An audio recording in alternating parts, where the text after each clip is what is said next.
Nicaragua, gente que no vende patria. Buenos días. Hoy es viernes 24 de febrero de 2023.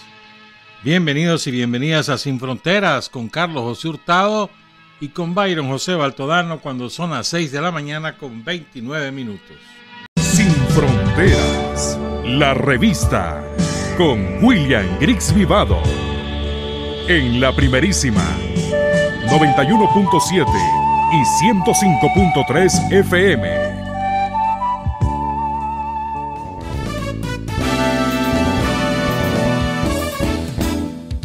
Sin fronteras para decir la verdad. Sin fronteras, trabajar, avanzar, combatir, vencer. Sin fronteras.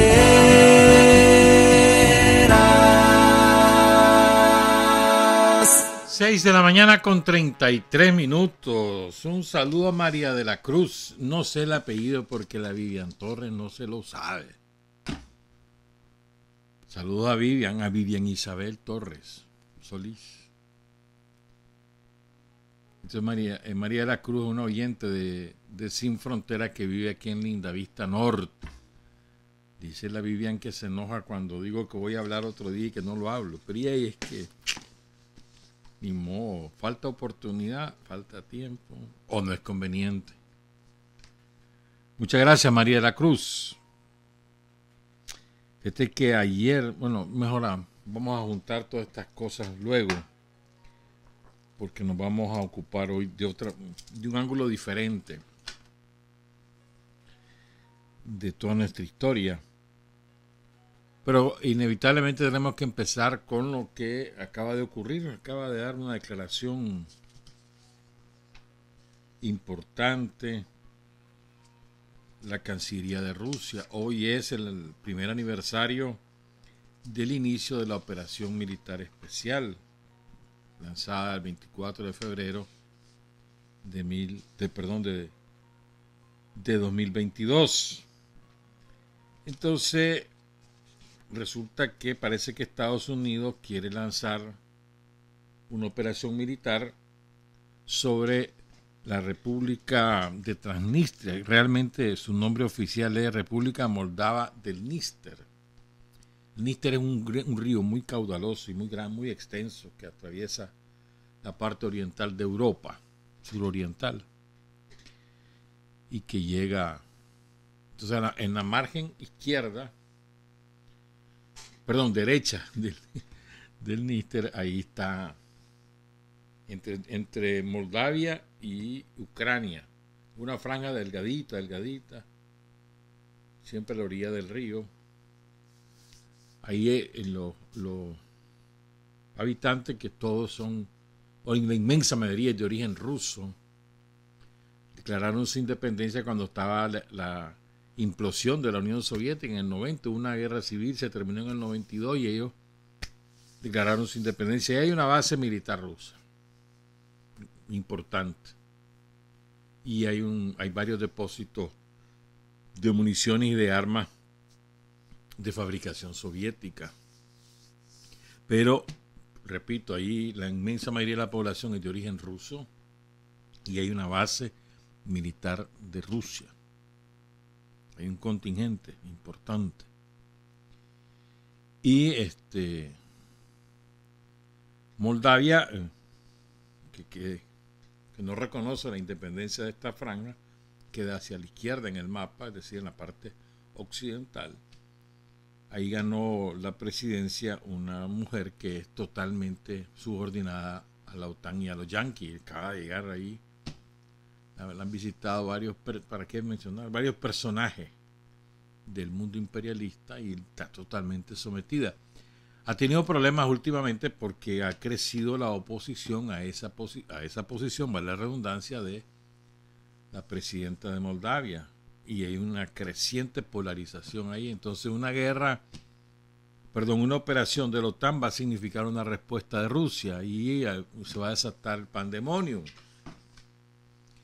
¿Qué dice la Cancillería de Rusia? dice, es cortito, son 2 párrafos. En relación con la importante acumulación de personal y equipo militar de unidades ucranianas cerca de la frontera entre Ucrania y el Transnistria, o sea, Transnistria, más allá del Níster, del río, el despliegue de artillería en posiciones de tiro, así como el aumento sin precedentes de vehículos aéreos no tripulados sobre el territorio del Transnistria, el Ministerio de la Defensa de la Federación de Rusia advierte a Estados Unidos, a los Estados miembros de la OTAN y a sus pupilos ucranianos contra la adopción de otra medida aventurera. Ahora viene lo fuerte. Abogamos sistemáticamente por la resolución de cualquier cuestión por medios políticos y diplomáticos. A este respecto, advierte Rusia, no debe caber ninguna duda de que las Fuerzas Armadas de la Federación Rusa responderán adecuadamente a la provocación del régimen de Kiev, si a pesar de todo se produjera, y garantizarán la protección de nuestros compatriotas, del contingente ruso de mantenimiento de la paz, de los miembros del grupo operativo de las fuerzas rusas y de los depósitos militares en la aldea de Kolbasna en Transnistria. Cualquier acción que suponga una amenaza para su seguridad será considerada por el derecho internacional como un ataque contra la Federación Rusa. Son palabras mayores. Porque esto se ha detectado, bueno, desde hace como 6 meses ha habido intentos, se volaron el tren que atravesaba Transnistria, hubo ataques con drones, sobre todo en la capital, pero ya desde hace más o menos unas 3 semanas empezaron a acumular fuerzas armadas con artillería pesada, infantería, artillería pesada, drones y aviación en la frontera entre Ucrania y Transnistria. Y hay informes de inteligencia que advierten de que se van a meter, pues, que hay una orden además de Biden. Ellos, yo le voy a decir a Zelensky, mira, anda a buscar qué hacer con Moldavia y ya. Y habrá que ver. Entonces, estas son palabras mayores. Escalan el conflicto ahí y entonces va a escalar Rusia. Y aquí esto va a ser una de sin fin. Una de sin fin. ¿Verdad? A propósito de esto de Transnistria y también de la declaración de China ayer, quiero leer los 12 puntos, no completos, sino el titular de cada uno de los 12 puntos de la posición de China sobre la solución política de la crisis de Ucrania, que creo que lo más importante de esa declaración de China no es lo que dice, sino lo que no dice. Para mí es lo más importante. Primer punto, respetar la soberanía de todos los países. No importa sean grandes o pequeños, fuertes o débiles, ricos o pobres. Perdón. 2. Abandonar la mentalidad de la Guerra Fría. La seguridad de un país no debe conseguirse a expensas de los otros. Y todos los intereses de seguridad de cada estado son legítimos. 3. Cesar las hostilidades, porque el conflicto y la guerra no benefician a nadie. Apoyar a Rusia y Ucrania a trabajar en la misma dirección y reanudar el diálogo directo lo más pronto posible. 4. Reanudar las conversaciones por la paz. 5. Resolver la crisis humanitaria. 6. Proteger a los civiles y prisioneros de guerra. 7. Mantener la seguridad de las centrales nucleares. Recordemos que los ucranianos han estado atacando con medios aéreos y con drones, sobre todo con drones, la central ucraniana de Zaporizhia. Recordemos eso. Pero además no solo esa, no las otras centrales nucleares. 8. Reducir los riesgos estratégicos. Me detengo en este punto que es cortito por lo que dice China en este punto. Las armas nucleares no deben ser utilizadas y las guerras nucleares no deben ser libradas. Hay que oponerse al uso o la amenaza del uso de las armas nucleares. Hay que prevenir la proliferación nuclear y evitar las crisis nucleares. China se opone a la investigación, el desarrollo y el uso de armas químicas y biológicas, por parte de cualquier país y bajo cualquier circunstancia. 9. Facilitar las exportaciones de cereales.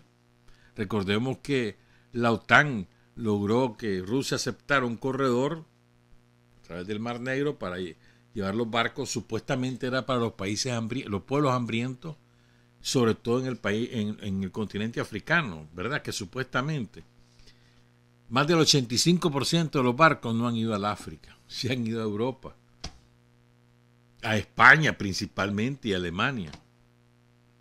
Y mira, es que son hipócritas. Entonces ellos decían, no, qué barbaridad, por culpa de Rusia los países africanos tendrán problemas para enfrentar la crisis alimentaria y se van a morir de hambre los pueblos africanos. Mentira. Jamás les preocupó eso. Nunca les ha preocupado. Llevaron el trigo y los demás cereales allá a Europa. Sigo pues. 10. Dice China, poner fin a las sanciones unilaterales. Interesante ese punto. 11. Mantener estables las cadenas industriales y de suministro. Eso es porque a ella le toca, ¿no? Porque a China le toca. Y 12. Promover la reconstrucción después del conflicto. Esos son los 12 puntos de China. ¿Por qué digo que es más importante lo que no dice? Porque en las últimas semanas ha ido increciendo la demanda, la exigencia. Fíjate vos, son atrevidos, ¿verdad? De Estados Unidos y de la OTAN para que China se pronuncie contra Rusia. Es más, ya le dijeron, usted no puede comerciar con Rusia, usted solo puede vender y comprarle a nosotros. A Rusia no puede, es estúpido, ahora es el libre mercado de la OTAN y de Estados Unidos. Pero bueno, entonces le han ido subiendo la parada. Entonces la reacción que hubo de Estados Unidos a esa propuesta de China es, solo me quedo con el punto 1 y por lo tanto que Rusia se vaya. Lo demás no me importa, dicen los yanquis, una prepotencia. Entonces, ¿por qué es importante? Repito lo que no dicen. Ahí no condena a Rusia. No hay ninguna condena a Rusia.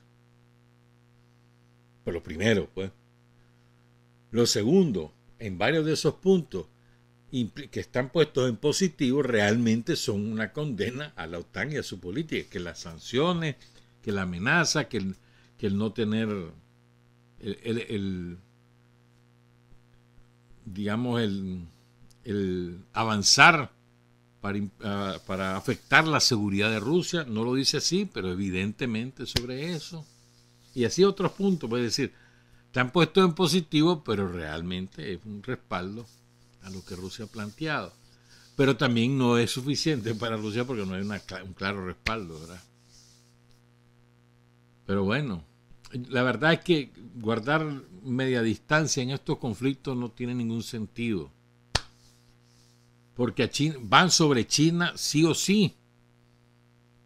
China lo que quiere es postergar al máximo el conflicto mientras acumula más fuerza económica y fuerza militar. Está desarrollando frenéticamente su arsenal nuclear. Entonces China quiere ganar tiempo porque sabe que el enfrentamiento es inevitable. ¿De qué proporciones será? Eso está por verse, pero es inevitable. Porque la voluntad del imperialismo norteamericano es esa. Y todos sus súbditos europeos, ¿verdad? Los esclavos del jardín europeo van a secundar lo que les diga su amo yanqui. Y lo mismo Australia y Japón igual. Y Japón le tiene hambre a China hace muchos años, después de las matanzas que hizo ahí Japón. De verdad, yo tengo eso preparado, se me ha olvidado contárselo. ¿Sabes quién hizo matanzas espantosas en Vietnam? No voy a hablar de Japón, que la hizo. Francia, que la hizo. Los yanquis que las hicieron. Corea del Sur. Barbaridad. Eso ahí lo tengo preparado. Eso un día esto se los cuento para que me regañe María de la Cruz. Pero un día se los voy a contar, de verdad, eso sí. Apenas tengo una oportunidad les cuento lo que han hecho ahí. Pero bueno. Entonces, más importante lo que no dice que lo que dice China. Pero China está queriendo quedar bien con Dios y con el diablo, cada vez menos con el diablo, porque quiere ganar tiempo. Necesita tiempo. Porque sabe que si China hace una operación sobre Taiwán, una operación militar sobre Taiwán, eso implica la guerra con los yanquis. Ipso facto. Y para eso debe estar preparada. Entonces, mientras mayor tiempo tenga para acumular fuerza, mejor para los chinos. De eso se trata, creo yo. Por eso fortalece las razones económicas y políticas con Rusia. Y anduvo el canciller, va a llegar Xi Jinping también, pero no llegan a la alianza militar. Incluso la declaración conjunta es que sin alianza, más de hace como 5 años, algo así. Bueno, y finalmente sobre este tema, recuerden que hoy es un año de la operación militar especial de Rusia. O sea, hoy es un año que Rusia dijo, pues vos querés guerra, ni modo, ya estás matando a mi gente, vas 14.000 asesinados, has perseguido a todos los que son ciudadanos de habla rusa o de origen ruso, has hecho masacres espantosas, entonces ya está, ya basta, ya. Y además te me querés acercar y le estás pidiendo a la OTAN que te dé armas atómicas. Esperate, allí ya no llego, ya buscar qué hacer. Y lanzan la operación de defensa del pueblo ruso en el Donbass. ¿Estamos? Entonces, esto sí es importante cómo lo formula. El expresidente de Rusia, ex primer ministro de Rusia, hoy vicepresidente del Consejo de Seguridad de Rusia, el presidente es Putin, estaba en primera fila en el discurso del 21 de febrero, Dmitry Medvedev. ¿Verdad? Y oigan lo que dice. Es corto, pero es importante. Ha pasado un año desde que se lanzó la operación especial. Un año en el que nuestros militares restauran el orden, la paz y la justicia en nuestra tierra. Protegen a nuestro pueblo y destruyen las raíces del neonazismo. Son héroes. Cuentan con la ayuda de todo el país, que suministra al frente todo lo que necesitan. La victoria se alcanzará. Todos queremos que sea lo antes posible, y ese día llegará. Recuperaremos nuestros territorios y protegeremos a nuestro pueblo, que ha sufrido durante los años de genocidio y bombardeos. Y después vendrán las negociaciones, que estoy seguro serán difíciles y angustiosas.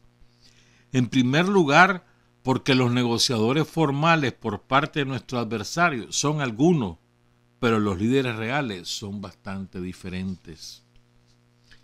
Y las decisiones para el régimen de Kiev, por supuesto, no las tomará algún Zelensky, si aún vive, o su camarilla. La decisión la tomarán en el extranjero los encargados de suministrar armas a Kiev y de asignar dinero para sostener los restos de la economía ucraniana. Los motivos de los principales enemigos de nuestro país son obvios. Debilitar a Rusia todo lo posible, hacernos permanentemente débiles. Por lo tanto, no están interesados en poner fin al conflicto, pero tarde o temprano, según las leyes de la historia, lo harán. Y entonces surgirá algún tipo de acuerdo. Naturalmente, sin acuerdos fundamentales sobre las fronteras reales o sobre un nuevo pacto de Helsinki, o sea, la seguridad europea, que garantice la seguridad en Europa. Simplemente algún tipo de acuerdo va a haber. Entonces, advierte Medvedev, es probable que comience una época igualmente difícil.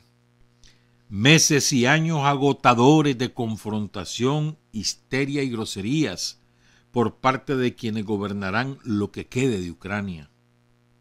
Su destino es poco envidiable. No podrán aceptar el resultado de la operación militar especial sin arriesgarse a ser ejecutados el mismo día. Los nacionalistas seguirán controlando la cábala en el poder, la camarilla en el poder, porque ninguno de ellos tiene otra ideología que no sea el neonazismo banderista. Admitir la derrota es como la muerte para ellos. Por lo tanto, la ideología de futura victoria puede permanecer durante mucho tiempo. Es que vamos a vencer en el futuro. Y en algún momento, dice Medvedev, los nuevos chicos sangrientos que se autodenominan el gobierno legal ucraniano y que están arrinconados contra la pared por los banderistas y que una vez más se han vuelto rebeldes, volverán a provocar un conflicto mundial. No importa si lo hacen en vísperas de elecciones o simplemente provocan otro Maidán, es decir, otro golpe de Estado. No se puede permitir que esto ocurra. Por eso es tan importante alcanzar todos los objetivos de la operación militar especial. Y aquí viene lo que ha sido noticia mundial. Lo que voy a leer es todos los medios, sobre todo los yanquis, los sotaneros, eso es verdad. El sótano de Estados Unidos, Europa. ¿Qué jardín? El sótano, verdad, mano. Me salió ahorita, por otaneros. El sótano de los yanquis es Europa. Bueno, entonces, los medios sotaneros y los medios yanquis por aquí se han ido. El último párrafo de lo que dice Medvedev dice: por eso es tan importante alcanzar todos los objetivos de la operación militar especial. Hacer retroceder lo más posible la frontera de las amenazas contra nuestro país, aunque sean las propias fronteras de Polonia, para destruir el neonazismo hasta los cimientos, para que no tengamos que perder el tiempo atrapando a los restos de las bandas de bandidos en los bosques de la pequeña Rusia, para que el mundo encuentre su ansiada tranquilidad. O sea, Polonia, estate quieta que voy con vos. Porque los polacos han sido desafiantes. Ellos se creen la mamá de Tarzán y han estado una y otra vez provocando. Y quiero leerle dos pensamientos y comentarlos. Voy a empezar con este. Fíjate que me acuerdo que el año pasado yo lo leí bastantes veces, este pensamiento, un poquito diferente, formulado de una manera diferente, pero atribuyéndosele al primer ministro británico Winston Churchill, el nombre de la Segunda Guerra Mundial de parte de los ingleses, pero no de él. Yo me acuerdo que lo investigué y me puse a buscar en el archivo y lo encontré. Nunca dio oportunidad de hablarlo, pero ahora sí. Es una frase que escribió un mexicano en la fase más convulsa del siglo XIX, cuando le robó a Estados Unidos a punta de pistola la mitad de su territorio a México. Y después vino la Revolución Liberal de Benito Juárez. Entonces, ese periodo que fue sumamente convulso, ¿verdad?, con idas y venidas, con Santana una y otra vez instalándose como dictador de México. En ese periodo, en 1847, José María Lafragua, que es un eminente historiador, fue canciller varias veces, incluso de Benito Juárez, hasta que se murió en el cargo. Dicen que murió de tristeza porque se le murió la novia a finales en el 49, por ahí. Entró en depresión, nunca salió de ella, pero bueno. Entonces fue diputado, fue senador, fue alcalde, fue escritor, poeta, historiador, dramaturgo, profesor, un montón de cosas. Repito su nombre, José María Lafragua. Y Lafragua escribió en 1847, el 14 de abril, un manifiesto. Te repito, la época convulsa, dirigido a los representantes del pueblo, a sus comitentes. de los representantes del pueblo a sus comitentes. 14 de abril de 1847 y lo publicó, se difundió ese manifiesto el 17 de abril. Oigan esta frase, es corta. Si hubo un tiempo en que acaso fue posible la paz, ese tiempo ya pasó. Hoy tenemos que escoger entre la guerra y la desgracia, sino entre la guerra y el oprobio. Y la guerra seguirá hasta que se haga justicia o seamos sepultados bajo las ruinas de nuestra patria. Entonces me acuerdo que lo decían en aquellos tiempos, tipo marzo, febrero, lo leí bastante, febrero, marzo. Pero atribuida a Churchill, y solo la parte de que ya pasó el tiempo de la paz. Esto es el que escoge entre la guerra y la desgracia, tiene las dos, guerra y desgracia. Pero no es así, no fue así la formulación, sino como la he contado, eso está documentado, por eso lo digo. Eso me parece interesante, ¿no? Es entre la guerra y el oprobio, hermano, y entonces dice después, aquí vamos hasta que se haga justicia o se arruina la patria. Y esa es la disyuntiva de la nación rusa, que es mucho más que el pueblo ruso, era la nación rusa, que abarca muchas cosas. Y la otra frase es de una emperatriz de Rusia, de Catalina la Grande, que es de una enorme sabiduría y muy concentrada, además. Se la mandé a un amigo ahí. Saludos, por cierto. Dice Catalina la Grande: la fuerza por sí sola refuerza la independencia. Solo si estás preparado para luchar, puedes inspirar respeto por ti mismo y encontrar aliados en lugar de patrones. Esto es de una enorme sabiduría, hermano, creo yo, pues. O sea, si no sos fuerte, no vas a llegar a aliados, sino patrones. En la medida que vos sos fuerte, te respetan, te respetas vos y te respetan.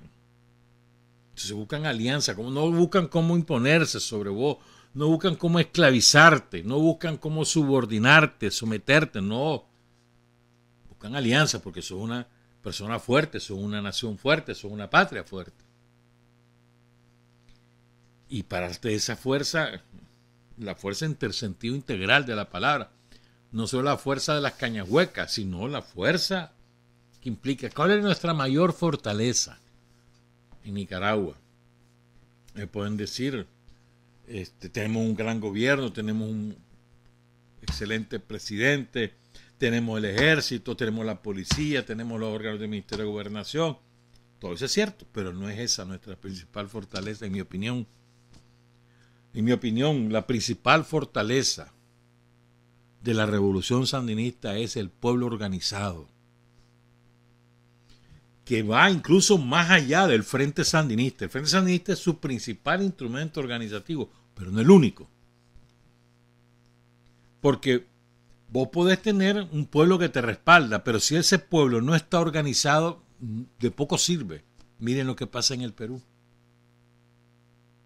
Miren lo que pasó en Ecuador. Miren lo que ha pasado en Colombia. Si no hay organización, si el pueblo no está organizado, a nivel desde el territorio hasta el nivel nacional, no hay forma que pueda defenderse. La organización es indispensable. Hay que organizarse para hacer la revolución. Y hay que hacer la revolución para fortalecer la organización. Una máxima leninista. Si nosotros asumimos esto como, creo yo, pues como parte de nuestra realidad, no nos cansaremos de fortalecer la organización en todo el sentido de la palabra, en todos sus eslabones. los sindicatos, los organismos gremiales, las asociaciones, las cooperativas, las asociaciones, como decía, ¿no? Todo eso es organización, y también es organización el ejército, también es organización en la policía, también es organización todas las entidades del Ministerio de Gobernación, son organizaciones, son también instituciones estatales, pero son organizaciones. Usted tiene que fortalecer toda la organización del pueblo, siempre, permanentemente. Ese es nuestro principal escudo. En la medida que estamos organizados, podemos defendernos. Entonces, lo que dice Catalina, pues que, no, para repetir textualmente, la fuerza por sí sola refuerza la independencia. En la medida que vos sos fuerte, eso refuerza tu independencia. Si sos débil, poco probable que seas independiente, porque quedas a merced de los más fuertes. Pero esa no es la única fortaleza, no es la organización del pueblo, pero para mí es la principal. Y luego están los que hemos mencionado, que son parte de esa organización, pero también tienen su propia naturaleza, que son las entidades armadas. Y luego está el liderazgo de Daniel, es una de nuestras enormes fortalezas, enorme. Entonces, organización, liderazgo, instituciones armadas. Dentro de la organización, el Frente Sandinista, obviamente, como su principal eslabón. Y eso todos los días, fortalecerlo, hermano. ¿Cómo fortalecer el trabajo? Haciendo cosas, no con discursos, haciendo cosas. Todos los días hacer algo nuevo, y va avanzando, avanzando, avanzando. Poquito a poco, como una gota que no deja de caer sobre una roca, la roca de la pobreza, todos los días del mundo, y vas avanzando, avanzando. De manera que cada año es mejor que el anterior. Y vamos. Son dos frases que las quería compartir, me parecen de una enorme sabiduría. Se las repito para cerrar, la de Catalina la Grande. La fuerza por sí sola refuerza la independencia. Solo si estás preparado para luchar, puedes inspirar respeto por ti mismo y encontrar aliados en lugar de patrones. Y la otra, si hubo un tiempo en que acaso fue posible la paz, ese tiempo ya pasó.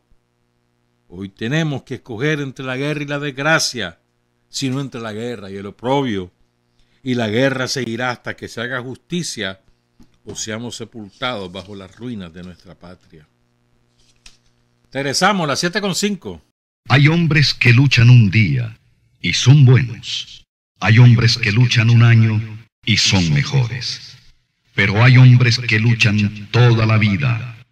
Esos son los imprescindibles. 7:07. Un saludo al profesor Roger Benito Acevedo, que siempre nos escucha. Quiero hablar de 4 héroes. 3 de ellos muy poco conocidos. Uno de ellos que sí lo conocen, que lo conocen muy bien allá en León. Hay que tener paciencia, hay que tener paciencia para esperar las cosas. ¿Verdad, José Enrique? Paciencia. Mañana cumpleaños el natalicio de Benito Lacayo. En León, Benito, yo conocí a Benito, tuve ese privilegio cuando él era dirigente estudiantil, 77, 76, por ahí. Y Benito tenía una fama de aguerrido, de bravo, arrecho, así le decíamos, arrecho ese hombre. Pero al mismo tiempo era divertido hablar con Benito Lacayo. Y más allá de eso, Benito Lacayo superó una cosa que es muy difícil, la poliomielitis. Hoy en día la juventud no sabe lo que es la polio. Tal vez algún chaval se interesa porque ve una persona, varón o mujer, mayor de 50, eso seguro, que tiene problemas con su pierna. O mayor de 45, mejor dicho. Problema con la pierna. Entonces, ¿y por qué esa señora es así? ¿Por qué ese señor es así? A lo sumo. Pero la polio era una cosa espantosa. Todos los años habían 100, 120 muertos y se iban contando uno por uno en los medios, sobre todo en la prensa.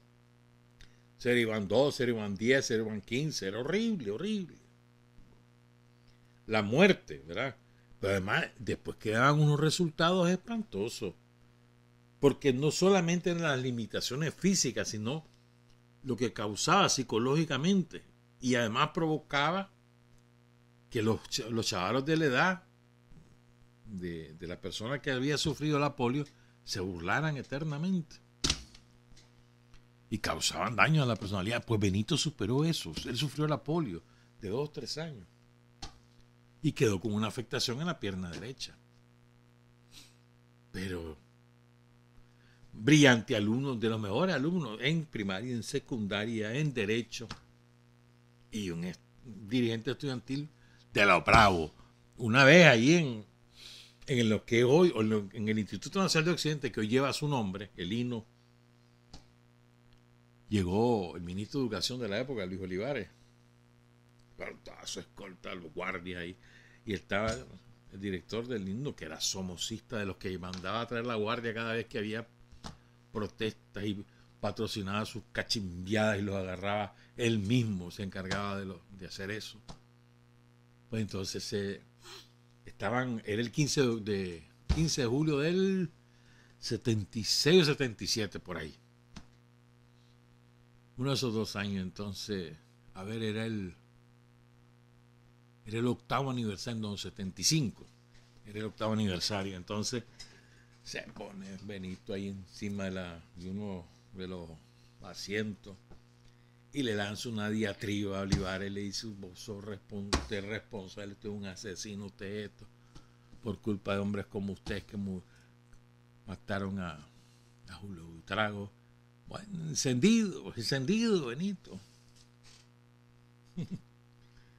Y aquel viejo salió, mano, en guinda. Y al día siguiente, todo el mundo decía: bueno, aquí viene la represión. Todo el mundo fue a su casa a esconder, después de los aplausos, ¿verdad? Todo el mundo feliz por lo que le dieron al viejo somocista ese. Y entonces Benito se fue, pues, para su casa. Entonces todo el mundo decía: ya debe estar escondido el que va a venir. ¿Qué va a ser, hermano? El día siguiente llegó Benito con su uniforme bien lavado y planchado. Aquí estoy. Y se ganó el cariño eterno, mano, de la gente. Y a partir de ahí, después dirigente en UNAM, y él asumió el seudónimo de Edgar Munguía. Edgar, en homenaje a la gata, porque la gata que era Dionés, y cayó en el 77. Entonces él asumió su nombre como seudónimo, Edgar. Estaba de jefe de la unidad más importante, la unidad militar ahí en la guerrilla urbana. Después de septiembre había una decisión del frente de evitar que la dictadura tuviera recursos económicos. Entonces se decide ir a la desmotadora de León, que quedaba en la salida Chinandega, ahí por la gasolinera, a atacar y a quemarla. Entonces se reúnen de las 7 de la noche, se reunieron la unidad, todos los compañeros bajo la dirección de Benito.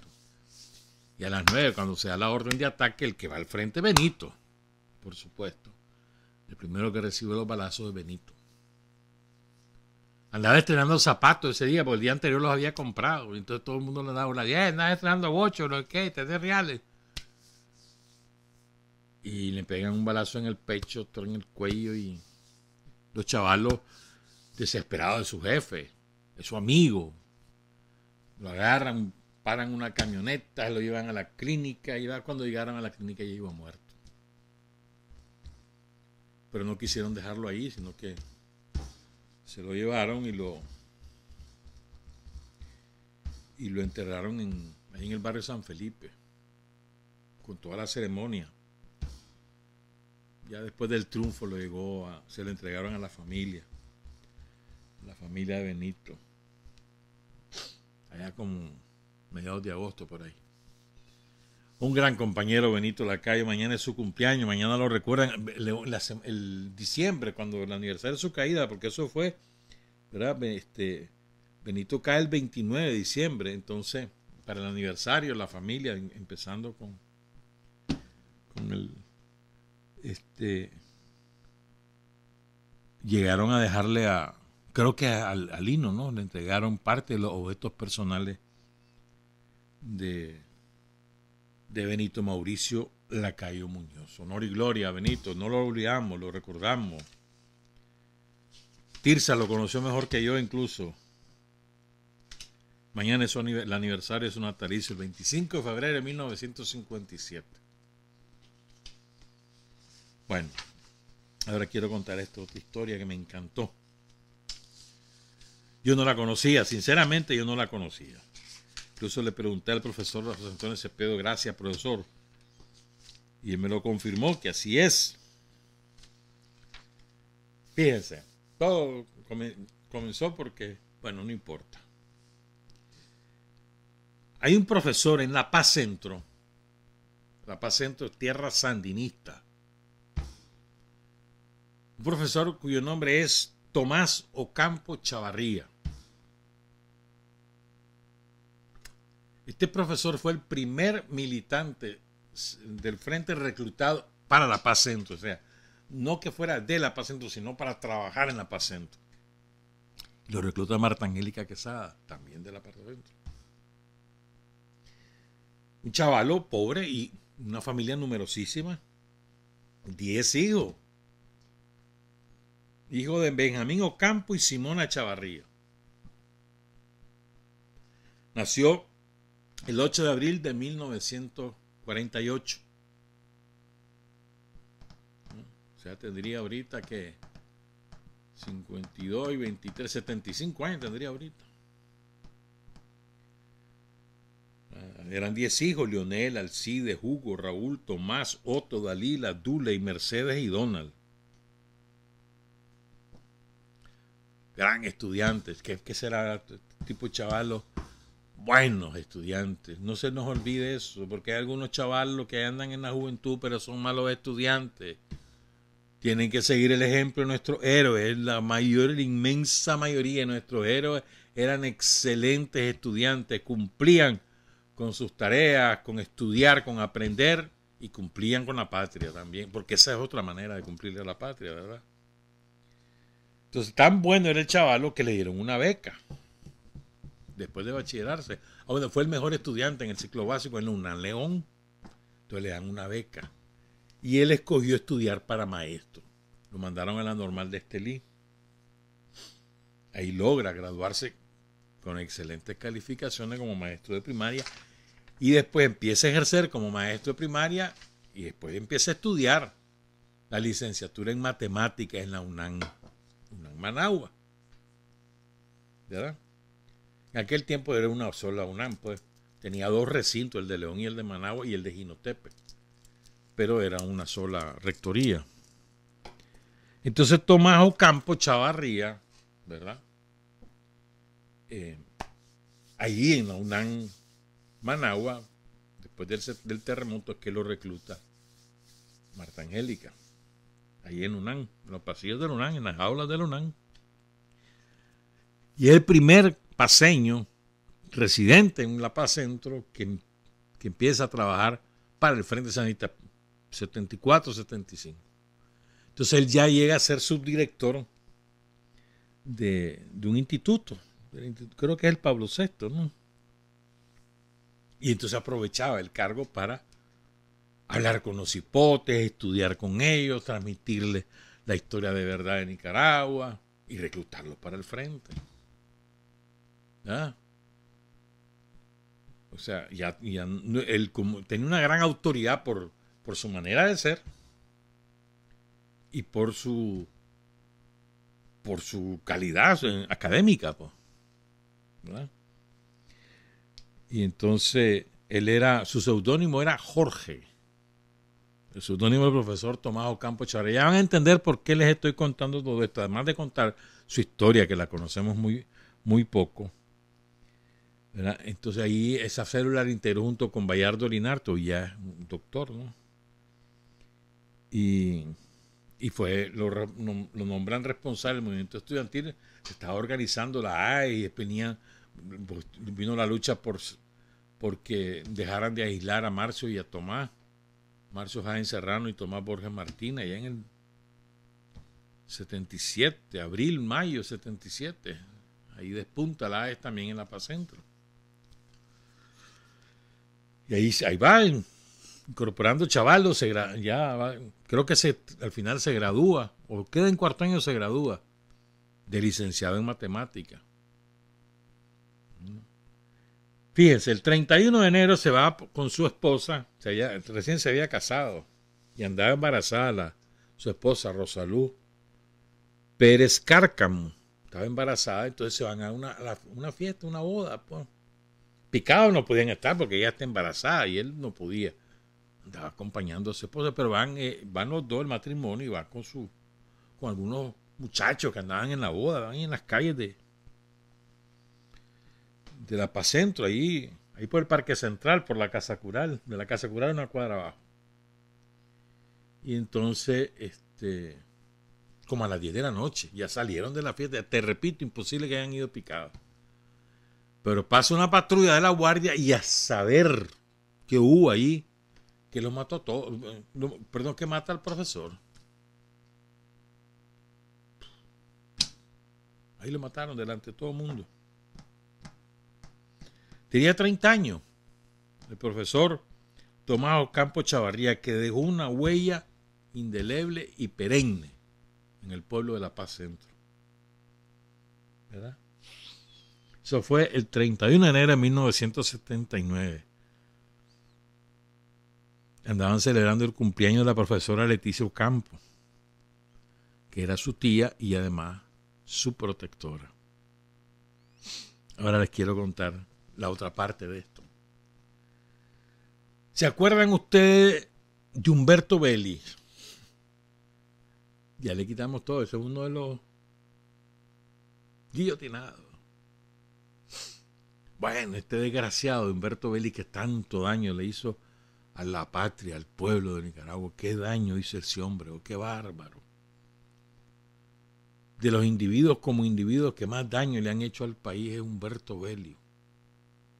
Él fue el que privatizó la educación, trajo el neoliberalismo a la educación, degradó a los maestros a cobradores, les pagaban una miseria, corrió montones de maestros y maestras por todos lados, expulsó a alumnos, le quitó los nombres a las escuelas, institutos y colegios, y les puso cualquier nombre. Es que hizo chanchada, Belli hizo chanchada. Dentro de esa chanchada, en La Paz Centro, que es una tierra sandinista, era aliado con un cura que era el rector del único instituto de secundaria que había en La Paz Centro, el Pablo VI. El cura, desgraciado, se llamaba, quién sabe si ya murió, Enrique Martínez Gamboa.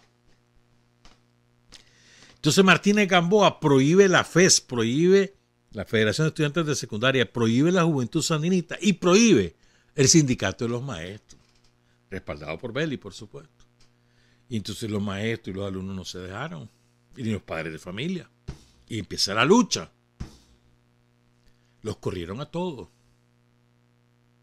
Los expulsaron o los despidieron. ¿Y saben qué hicieron estos compañeros? Porque muchachos y muchachas y adultos. ¿Saben lo que hicieron? Se fueron a fundar un instituto en una casa particular. No tenían local, no tenían nada. Y le pusieron el nombre de Tomás Ocampo Chavarría. ¿Ah? Hay que recordar a quien algunos de los expulsados, más o menos 100 entre estudiantes y maestros. Imagínate vos, en un pueblo como La Paz Centro. Vamos a recordar algunos de sus nombres. Anselma Moya, Ronald Velázquez, María Lourdes Méndez, Mariana Cano, Mireya Romero, Alcira Medrano, Douglas Osorio Ocampo, Julio Carrasco, entre otros.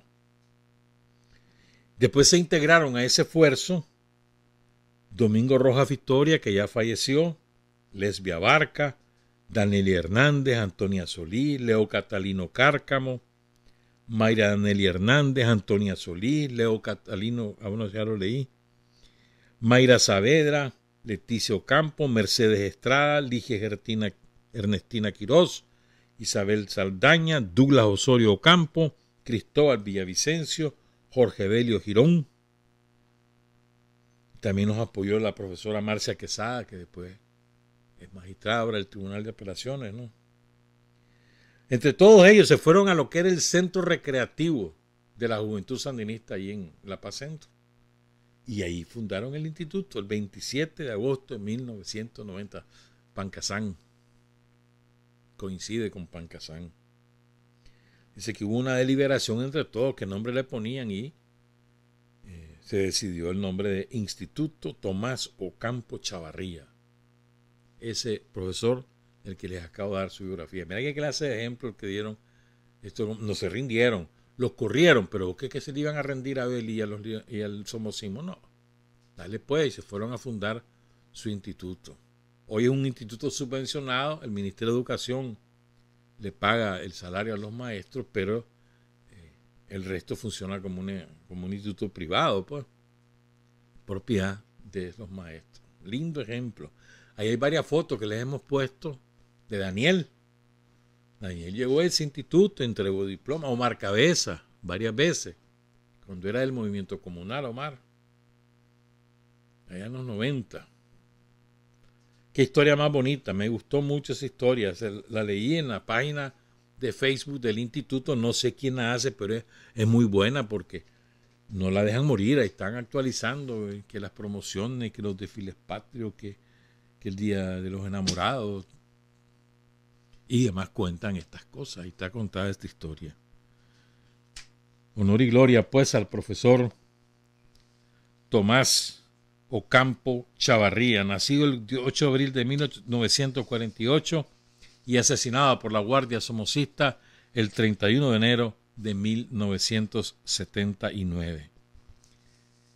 Y ahora les quiero hablar de otro aspecto, también de héroe, y miren qué importante que es esto. Pocos conocemos, en Jalapa sí lo conocen, también lo conocen en Ocotal, a Carlos Girón Valdivia, teniente, si mal no recuerdo. Carlos Girón nació el 25 de diciembre de 1958 y ayer fue el aniversario de su caída. Este muchacho también cristiano, forjado en la comunidad del padre Evaristo, ahí en Jalapa, ahí, de los que le abrió los ojos el padre Evaristo. Hay muchísimos compañeros, ¿no?, de ahí de Jalapa y de zonas vecinas, que el padre Evaristo fue fundamental. Y él es hijo de Santos Valdivia Moreno y de Carlos Girón Lanuza.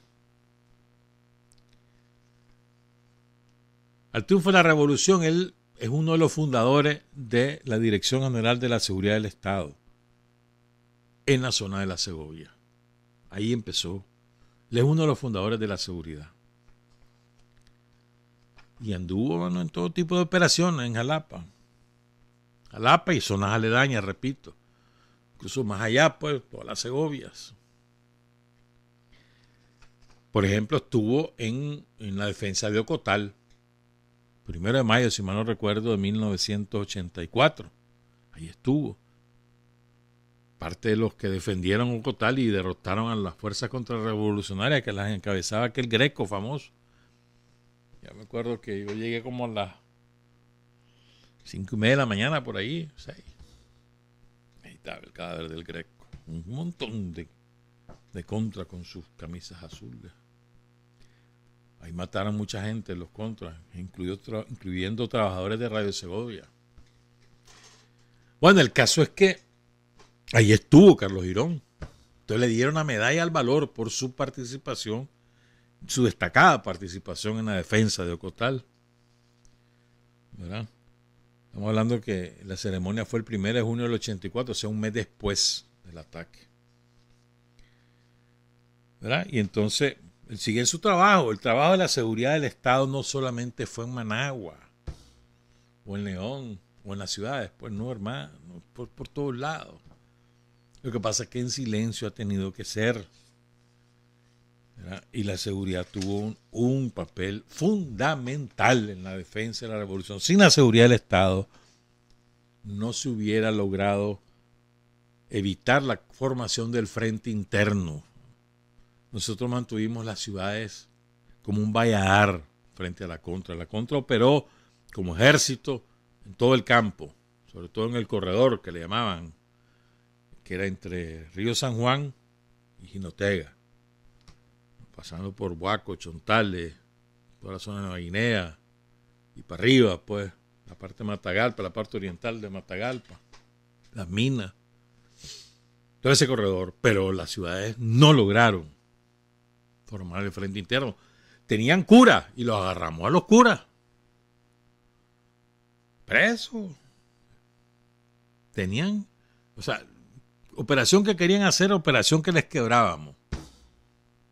Ahora, aquella vez que quisieron envenenar al padre Miguel de Escoto, se la quebramos. Aquella de la Virgen Jesús, la quebramos. En fin. O sea, la seguridad tuvo un trabajo enorme, enorme. Por eso era tan odiada. Por eso tanto odio del somocismo a la seguridad del Estado, tanto a sus componentes, sus miembros, sus agentes, sus oficiales, como a su jefe, que fue el coronel Lenín Serna. O sea, el odio era porque había sido eficaz. Vos no odias al que no sirve. ¿Para qué vas a perder el tiempo? Pero cuando sabes que te hacen daño, te da rabia, ¿verdad? Bueno. Entonces, la seguridad del Estado fue fundamental y Carlos Girón fue parte de esa fuerza de la seguridad del Estado en toda la zona de la Segovia. Una de las labores de la inteligencia del Estado, de la seguridad del Estado, es penetrar al enemigo, sacar información. Penetrar es tener a alguien que está dentro y ahí conservarlo y solamente tocarlo cuando haya información o cuando le tenés que pasar vos información. Y eso es muy eventual y tiene que ser en sitio de absoluta seguridad. Entonces en eso andaba Carlos Girón el 23 de febrero de 1989. En eso andaba. Ya había pasado Esquipulas 1, Esquipulas 2, ya habían pasado los acuerdos de Zapuá, ya estaban convocadas las elecciones. O sea, estábamos hablando que en 2 meses eran las elecciones. Pero la contra seguía actuando. La contra, Estados Unidos nunca cumplió los acuerdos de Esquipulas. Uno de los acuerdos era el desarme. Primero, cesar las operaciones armadas a la contra y segundo, el desarme. Nunca cumplió. La prueba de eso es que cuando el somocismo asume el poder el 25 de abril, había un ejército como de más de 10.000 hombres que tenían la contra. Esa es la mejor prueba. Nunca cumplieron. Y siguieron atacando y matando gente y destruyendo infraestructura. Es más, en las vísperas de las elecciones seguían en esa. O sea, en aquel momento, si la dirección de la revolución hubiera tomado la decisión, podían haber perfectamente suspendido las elecciones con toda la justificación, porque estaban violando todos los acuerdos. La guerra la continuaban. Pero el frente tenía la confianza que iba a derrotar a los yanquis en la urna y por eso no se hizo. ¿Verdad? Entonces, en esas circunstancias es que anda Carlos Girón procurando saber qué es lo que planean hacer, etcétera. Después se supo cuál era el plan de la CIA, pero ya después lo cuento. ¿Sí? Entonces Carlos Girón se va a Santa María, que es un pueblo precioso, Santa María. Santa María queda ahí en los semáforos del hospital de Huaco, doblas a la izquierda, rumbo norte, doblas a la izquierda, pasas a Macuelizo y después vas para Santa María. El paisaje entre Macuelizo y Santa María es insuperable. Y ahora que ya está adoquinado eso, tengo que ir algún día. Lo que pasa es que no me invitan, ¿me entendés? Monchito no me invita, entonces ¿qué? Ni modo, ¿qué voy a hacer? Bueno, el caso es que se va a Carlos Girón a esa zona. Él era el responsable de la seguridad en toda la zona colindante con Honduras. Santa María es un municipio colindante con Honduras. Y se van ahí, ¿verdad? Va acompañado de un compañero que se llama Andrés Duarte Lira, que es de ahí de Santa María. Y la comunidad, la frontera se llama el Tule. Entonces ellos, ¿a qué iban? A contactarse con un agente infiltrado que ellos tenían, que la seguridad tenía.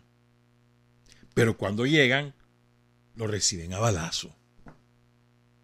Porque resulta que el infiltrado era doble agente, trabajaba para nosotros y también para ellos. Entonces el doble agente le prepara la emboscada. 12 contra, los reciben a balazo. Ahí se manejaba bala en boca. Y zona de guerra, hermano, que vas a andar esperando para cargar bombas, bala en boca, con el riesgo de que eso cause un accidente o que vos mismo te dispares, pero ni modo. Entonces, cuando los primeros tiros a que ellos responden, los dos, pero ¿qué va a hacer? Si eran 12. Mueren matando. Mueren peleando. No, es que se rindieron. Y los matan a los dos compañeros, repito sus nombres, Carlos Girón Valdivia y Andrés Duarte Lira, que era un colaborador de la seguridad. Le llamaban oficial honorario. En el Tule, municipio de Santa María, frontera con Honduras, ¿verdad? Y entonces esto causó la furia de los compañeros de la seguridad, con toda la razón del mundo. Entonces identificaron quiénes habían sido, dónde estaban, y uno a uno, hermano, fueron rindiendo cuentas de lo que habían hecho. Uno a uno. Estaban encabezados por un criminal que se le apodaban el Conejo. Ese era el jefe. Detectado, ubicado, y ya no se ríen de su acción criminal, ya no se ríen. Entonces, tiempo después se supo con claridad cuál era el plan de la CIA. ¿verdad? ¿En qué consistía? Bueno, era liquidar a los secretarios políticos del frente, liquidar a los principales, a los cabezas visibles de la seguridad en los territorios y en la medida de lo posible liquidar a la seguridad antes de las elecciones. Estamos hablando que esto pasó el 23 de febrero de 1989, o sea, un año después son las elecciones. Y el plan de la CIA era que para las elecciones se acabara con la seguridad del Estado. Que para ellos era fundamental porque ellos sabían que los tenían penetrados y sabían que esa seguridad era demasiado efectiva y había que buscar cómo liquidarla.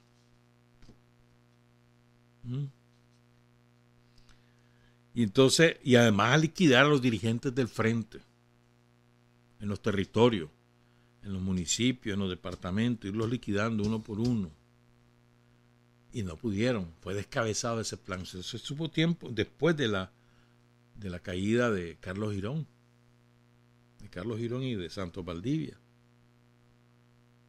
Que Carlos Girón dejó 11 hijos. Y solo tenía, cuando en el momento de su caída, solo tenía 31 años. 11 hijos. Incluyendo la que hoy es la secretaria del Consejo Municipal del gobierno de Jalapa. La compañera es Xiomara Girón Peralta. También a una de las hijas de Alina Lorío, nuestra compañera y amiga de hace muchísimos años. ¿Cuánto conocemos de la vida de compañeros como Carlos Girón? ¿Cuán importante fue lo que ellos hicieron? ¿Cuánto valoramos lo que ellos hicieron? Y me refiero no solo a Carlos Girón, sino a muchísimos héroes anónimos. Gente que incluso murió como contra y eran militantes sandinistas, pero su tarea era esa. Y murieron como contra. Como nos pasó en el 2018, murieron como golpistas y no lo eran, algunos. Y más aún, compañeras y compañeros, que la tarea de la revolución era que infiltraran las fuerzas mercenarias. Vino la victoria del somocismo y esos compañeros y compañeras se desmovilizaron como si fueran contra y han sido caracterizados como contra y son militantes sandinistas. Porque en silencio ha tenido que ser, como decía José Martí, la labor de los compañeros de la seguridad del Estado es de una trascendencia enorme. Sin eso jamás hubiéramos derrotado militarmente a la contra. Si no hubieran sido tan buenos en su trabajo, tan abnegados, tan entregados. Mujeres y varones. Eso no era solo varones, no. Ahí hay montones de compañeras. Y también la labor de la contrainteligencia, ¿verdad? En el Ministerio del Interior. Y también en el Ejército, pues, pero eran los más especializados, los del Ministerio del Interior. Y yo creo que tenemos una deuda en términos nacionales, patrióticos, con todos esos compañeros y compañeras, muchos de los cuales viven, algunos en condiciones precarias, enfermos, desempleados,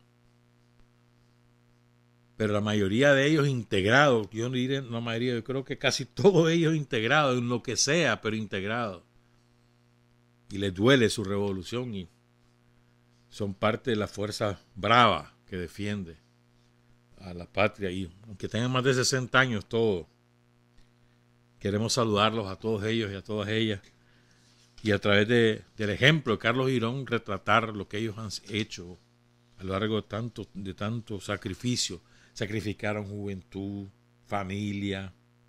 Porque ya hay, hermano, suponete, pues, chavalo, te metías a la seguridad, te entrenaban, en lo que fue, en cualquiera de las especialidades. Mandaban a Cuba o a cualquier país socialista o aquí mismo, te entrenaban, ya estabas listo. Tal vez tenías que 18, 20 años. Si eras varón o si eras mujer, no importaba, pues habías tenido tu novia o tu novio. ¿Verdad? Pero te decían, mira, vas para tal lado. Adiós novia, adiós novio. Adiós mamá. Como que si fueras clandestino. Qué Navidad, ni qué Purísima, ni qué cumpleaños, ni qué Día de la Madre, ni qué Día de los Enamorados, ni qué Año Nuevo, ni qué Semana Santa. Al monte. A hablar con los campesinos, porque hacían un enorme trabajo político. Ellos iban de casa en la montaña, hablando con los campesinos, con las campesinas, con sus hijos, explicándoles la causa. Claro, muchas veces se encontraban con gente que era enemiga, sí, pero muchas veces supieron también convencer. Hacían un enorme trabajo político.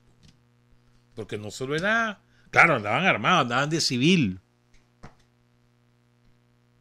Pero no era solo llegar en plan militar, no, era sobre todo era un trabajo político en la montaña, sobre todo. Y fue importantísimo, importantísimo. Saludamos pues a toda la familia, a los hijos, ahora a los nietos de Carlos Girón Valdivia, de Santos Valdivia Moreno, héroes de la revolución. Y a propósito de estas cosas, por eso les decía que queríamos hacerlo diferente. Es que anoche, pues leyendo y releyendo, uno también va oyendo música, ¿eh? Y entonces me acordé. No, lamentablemente no se puede poner porque si solo fuéramos en la radio sí la podríamos poner. Pero como YouTube censura todo, entonces no podemos poner el tema. Les aconsejo buscar allí en YouTube el canto general de Mikis Theodorakis. Son 8 temas. Uno de ellos dura como 15 minutos. Son cantos épicos, se le denomina así, canto épico. En mi gusto, una maravilla. Es el canto general de Pablo Neruda musicalizado por ese genio que fue Mikis Theodorakis. Ustedes han oído la sorba el griego. La mayor parte de los que tienen más de 40 años alguna vez lo han oído. Los que tienen menos, seguramente nunca. Hay una película que así se llama, que la protagoniza Anthony Quinn. La música es de Mikis Theodorakis. Aquí estuvo en Nicaragua Mikis Theodorakis en los 80. Hizo un concierto ahí en el Teatro Nacional. Y estuvo. Bueno, pero no solo el griego, Sérpico, en fin. Tiene obras descomunales ese hombre. Ya murió hace como 10 años, ¿no? No me acuerdo cuándo. Ya murió, sí. Genio de la música. De la época de oro de la música griega, como en Medina Mercurio, etcétera. Bueno, de Émile Rousseau también lo podríamos incluir entre ellos, ¿verdad? Aunque fue más comercial bueno, el autor del Fondo de Sin Fronteras, griego. Puchica, ¿cómo es que se llama? ¿Cómo? No, hombre, el autor, el músico. ¿De quién es el tema? Barbaridad. ¿Quién es? Barbaridad. Vangelis. Milagro, ¿te acordaste? Griego, comenzó con un rock pesado, ¿viste? Y después transitó. Pero bueno, entonces, si vos lees el canto general, después de oír estas historias de estos 4 héroes que te acabo de contar, de Benito Mauricio, Edgar, de Carlos Girón, del profesor Tomás Ocampo y de Santos Laguna, después de oír todas estas historias, te lees algunos de los poemas del canto general, Santos Valdivia, perdón, no Laguna, de ese hombre estamos retratados. Y entonces por eso es que lo voy a hacer. Hay parte del poema del canto general, escrito en 1950. Recuerdan que Pablo Neruda le cantó a Sandino. Como Gabriela Mistral. Los 2 más grandes poetas chilenos. Lástima que los desgraciados que hoy gobiernan ese país son pinochetistas. Puta. Qué desgracia la del pueblo chileno. No se han podido sacudir el Pinochet. Lo sigue gobernando. Con sus herederos directos, con los que reivindican su nombre o con los que simulan serlo. La simulación, ¿ah? ¿Qué cosa más? ¿Cuánto daño hace el simular? Y lo digo en presente, también entre nosotros. Hay gente que simula ser sandinista, pero real es otra cosa. ¿Y cuánto daño hacen? Porque mientras están simulando, aparentando, lo hacen en nombre de nosotros. Y hacen daño porque hacen cosas terribles simulando ser sandinistas. Pero bueno. Entonces, uno de los poemas de Neruda en canto general de 1950 se llama La United Fruit Company. Hoy busquen ese tema, es una maravilla. Entonces habla de Centroamérica. La United Fruit Company, ¿qué era? La compañía bananera que se adueñó de toda Centroamérica, que puso y quitó gobierno en Guatemala, en El Salvador, en Costa Rica. Que no se escapen los ticos.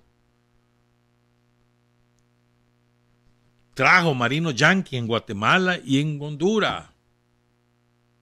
O sea, era el poder omnímodo, como ocurría en la India con la famosa compañía de los ingleses. Igual, terrible el régimen de la United Fruit Company.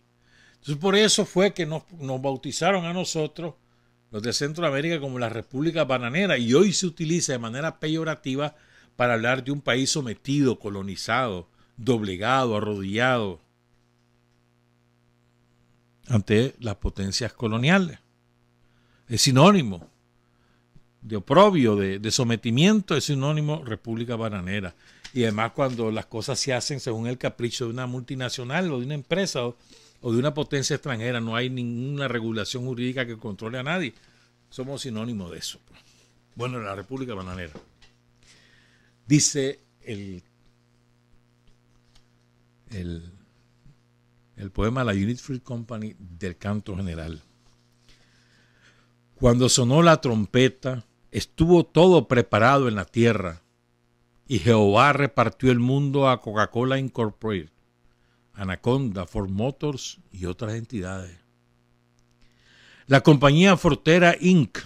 se reservó lo más jugoso, la costa central de mi tierra, la dulce centura de América. Bautizó de nuevo sus tierras como República Bananas, y sobre los muertos dormidos, sobre los héroes inquietos que conquistaron la grandeza, la libertad y las banderas. Estableció la ópera bufa, enajenó los albedríos, regaló coronas de César, desenvainó la envidia, atrajo las dictaduras de las moscas.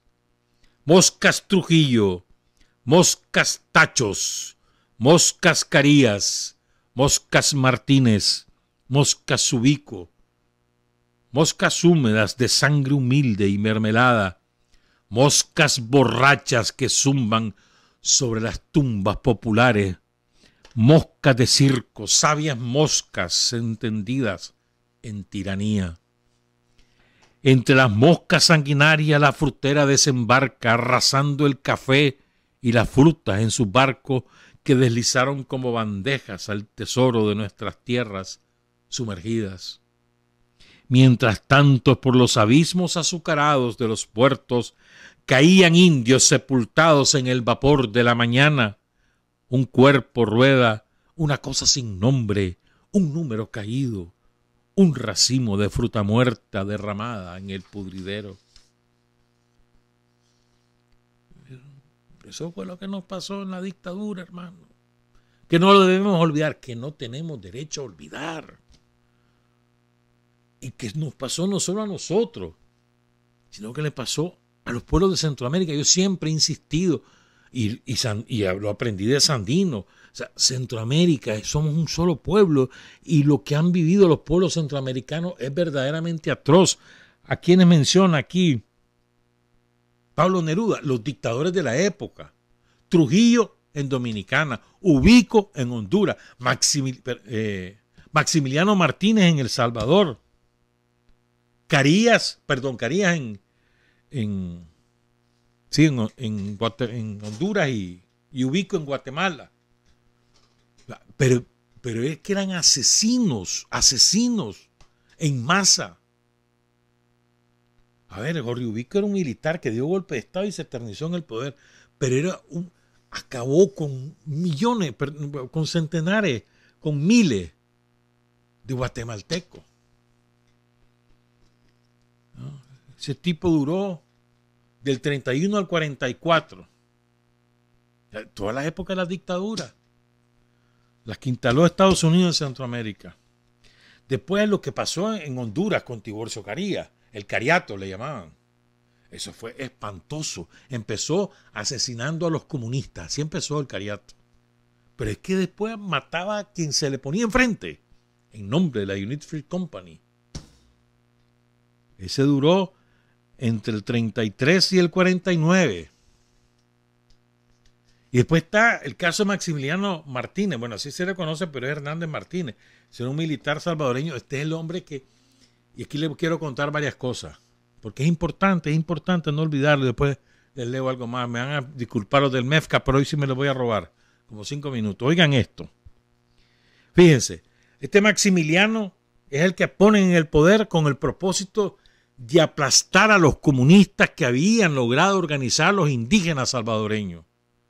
Porque esto es lo más importante. No es que eran comunistas por gusto, encabezados por Farabundo Martí y el líder indígena Feliciano Ama. No era solo el hecho de que eran comunistas. El hecho era que habían organizado a los indígenas que habían sido sacados de sus tierras después que, tipo 1870, por ahí, los presidentes de la época disuelven, declaran nulos los ejidos, y los ejidos eran las tierras comunales, donde todos los indígenas, pues cada quien sembraba un pedazo y nada era de todo, nada era de nadie y todo era de todo. Entonces, lo sacan de los ejidos, se adueñan los grandes criollos y los campesinos se quedan como obreros, ya no eran dueños, los indígenas.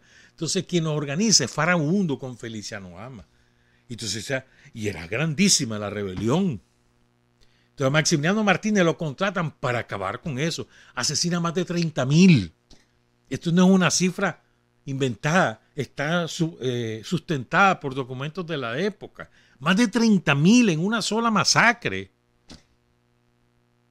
Espantoso, incluyendo a Farabundo, que es fusilado y que sus últimas frases son viva el general Sandino.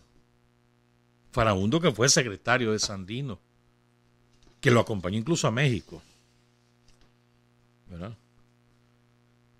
Entonces, fíjense, miren lo que es. Entonces ese tipo, así era, así funcionó. A ver, él tenía un lema: al que roba pierde las manos, el que roba a los pobres. O sea, un pobre que le robaba a otro pobre le cortaba las manos, tipo la ley del talión. Pero un pobre que le robaba al rico le cortaba la cabeza. Ese era Maximiliano Martínez. Bueno, el caso es que, bueno, espérate, hace la masacre, ¿verdad?, del 31.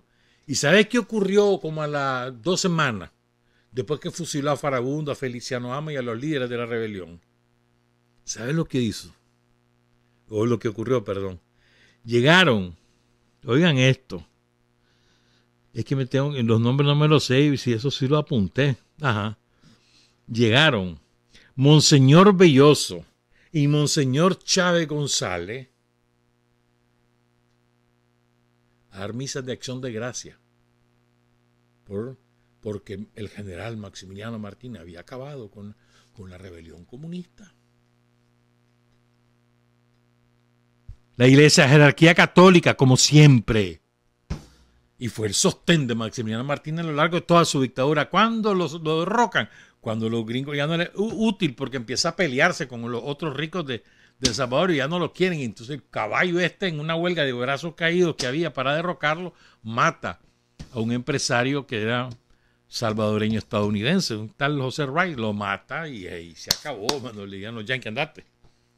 Se lo llevaron a ellos, después anduvo en Guatemala y después fue a parar a Honduras, y en Honduras lo mató su chofer. En serio. Lo mató en el 66 en su hacienda. Tenía una hacienda ahí.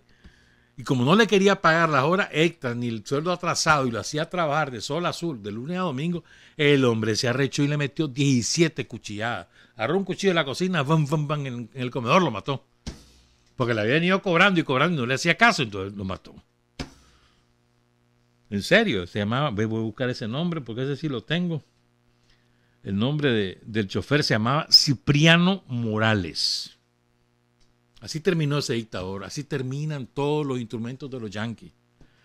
Y luego está el desgraciado Leonidas Trujillo, el hombre que mandó a matar a la hermana Mirabal, la hermanita Mirabal, en homenaje a ella, que se celebra el Día de Lucha contra la Violencia contra la Mujer, cada 25 de noviembre. Ese día fue la que la asesinó. Pero bueno, entonces el otro poema, o el otro tanto del canto general. Por cierto, vea, Trujillo, espérame, se me había olvidado. A Trujillo, mirá cómo es, ¿quién lo sostuvo en el poder? La Iglesia Católica, al principio. En el primer año le dan un título honorífico, se vuelven a pelear, entonces se fue a meter allá al Vaticano, firmó el concordato, Pío XII, famoso Pío XII, el mismo de que respaldó a Hitler y a Mussolini, entonces le da otro título. Pero después comenzaron los curas abajo, al ver tanta masacre, comenzaron a presionar y son los que obligan a la jerarquía a romper con Trujillo en el 60, por ahí. Y lo votan. ¿Quién lo vota? Mira quién votó a Trujillo. El pueblo dominicano estaba totalmente indignado con todo lo que ocurría. Entonces ya no había manera de que Trujillo siguiera siendo el hombre de los yanquis. Entonces los yanquis deciden sacarlo. El Trujillo dijo que no. Entonces lo mandaron a matar, la CIA contrató un comando y lo mandó a matar. Esto es verídico, está documentado. Pero entonces el hijo de Trujillo se arrecha y se regresa y asume el poder y desata una represión espantosa. Mató a toditos los del comando, que mataron a su papá, pero después lo volaron a él. Para que vean lo que es Estados Unidos. Entonces, leo estos dos y nos vamos con esto. Pónganle cuidado, por favor. Búsquenlo en internet. Se llama, esta parte del canto general se llama Las Masacres. Y el otro se llama Los Enemigos. Y ya van a oír. Cuando oigan Los Enemigos van a entender o van a hacer, hay unos masitos se van a recordar de una canción. Las Masacres. Pero entonces la sangre fue escondida detrás de las raíces, fue lavada y negada, fue tan lejos. La lluvia del sur la borró de la tierra, tan lejos fue. El salitre la devoró en la pampa, y la muerte del pueblo fue como siempre ha sido, como si no muriera nadie, nada, como si fueran piedras las que caen sobre la tierra o agua sobre el agua. De norte a sur, a donde trituraron o quemaron los muertos, fueron en las tinieblas sepultados, o en la noche quemados en silencio, acumulados en un pique, o escupidos al mar sus huesos. Nadie sabe dónde están ahora. No tienen tumba, están dispersos en las raíces de la patria. Sus martirizados dedos, sus fusilados corazones, la sonrisa de los chilenos, los valerosos de la pampa, los capitanes del cielo, del silencio. Nadie sabe dónde enterraron sus cuerpos. Nadie sabe dónde enterraron los asesinos estos cuerpos, pero ellos saldrán de la tierra a cobrar la sangre caída en la resurrección del pueblo. Esto es lindo. Los cuerpos de los asesinados saldrán de la tierra a cobrar la sangre caída en la resurrección del pueblo. En medio de la plaza fue este crimen. No escondió el matorral la sangre pura del pueblo, ni la tragó la arena de la pampa. Nadie escondió este crimen. Este crimen fue en medio de la patria. Y el último, los enemigos. Ellos aquí trajeron los fusiles repletos de pólvora. Ellos mandaron el acerbo exterminio. Ellos aquí encontraron un pueblo que cantaba, un pueblo por deber y por amor reunido. Y la delgada niña cayó con su bandera, y el joven sonriente rodó a su lado herido, y el estupor del pueblo vio caer a los muertos con furia y con dolor. Entonces, en el sitio donde cayeron los asesinados, bajaron las banderas a empaparse de sangre para alzarse de nuevo frente a los asesinos. Por esos muertos, nuestros muertos, pido castigo. Para que los de sangre salpicaron la patria, pido castigo. Para el verdugo que mandó esta muerte, pido castigo.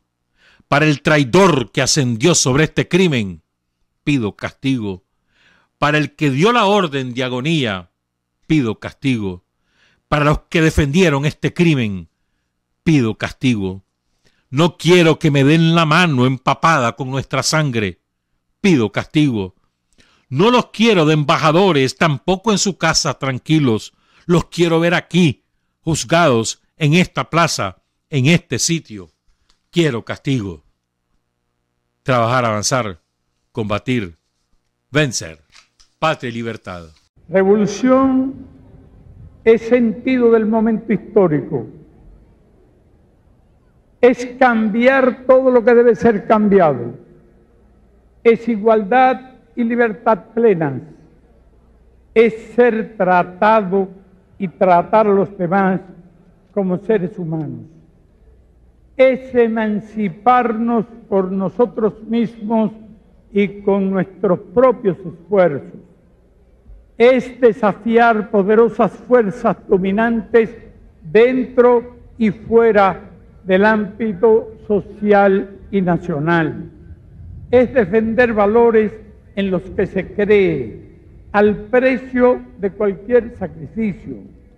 Es modestia, desinterés, altruismo, solidaridad y heroísmo.